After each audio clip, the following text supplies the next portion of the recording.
Olga of Kiev was a ruler of the Kievan Principality and the first monarch of the region to embrace Christianity.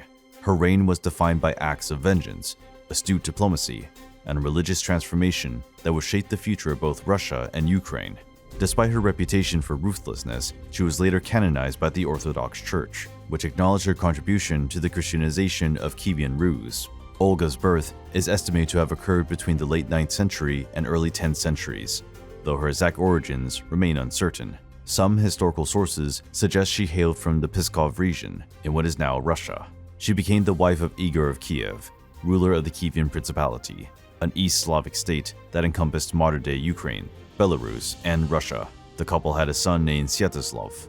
One of the most well-known episodes of Olga's life took place in 945, when her husband, Igor, was brutally executed by the Drevlians, an East Slavic tribe. Having imposed heavy tribute upon them, Igor returned to demand even more, but was captured and killed in a gruesome manner. Following his death, Olga assumed the role of regent on behalf of her young son.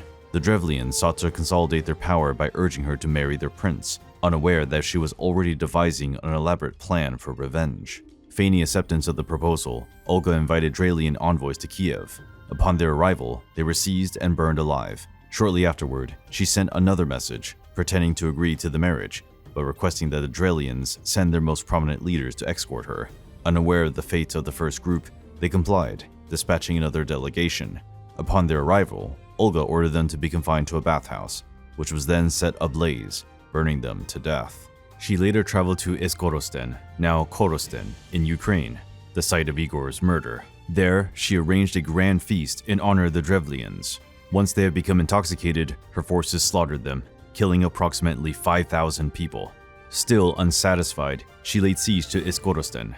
After an extended blockade, Olga offered terms of peace, requesting only a small tribute, 3 pigeons and 3 sparrows from each household. The townspeople, suspecting nothing, handed over the birds. Olga then had flammable materials tied to their feet and set them free. As the birds returned to their nests, they ignited fires across the town, engulfing it in flames. Iskorosten was reduced to ruins, and its surviving inhabitants were either slain or enslaved. After securing her rule and ensuring the stability of the throne for Sviatoslav, Olga turned her attention to Christianity. In an era when Slavic paganism still prevailed in Kiev, she journeyed to Constantinople around 957 to meet the Byzantine Emperor Constantine VII. During her stay, she was baptized and took the Christian name Helena. According to historical accounts, Constantine VII was so captivated by Olga that he wished to marry her.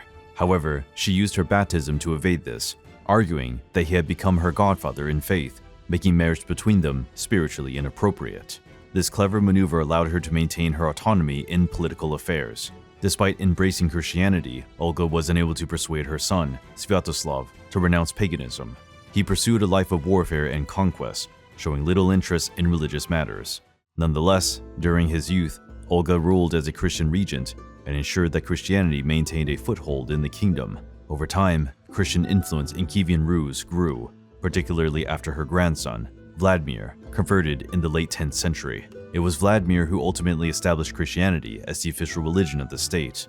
Olga passed away around 969, having reached old age. Although her son remained devoted to paganism, he permitted her to be buried according to Christian rites, an indication of his respect for her beliefs. Recognizing her pivotal role in introducing Christianity to Kievan Rus, the Orthodox Church canonized Olga as a saint, making her the first saint of Russia. Her feast day is commemorated on July the 11th.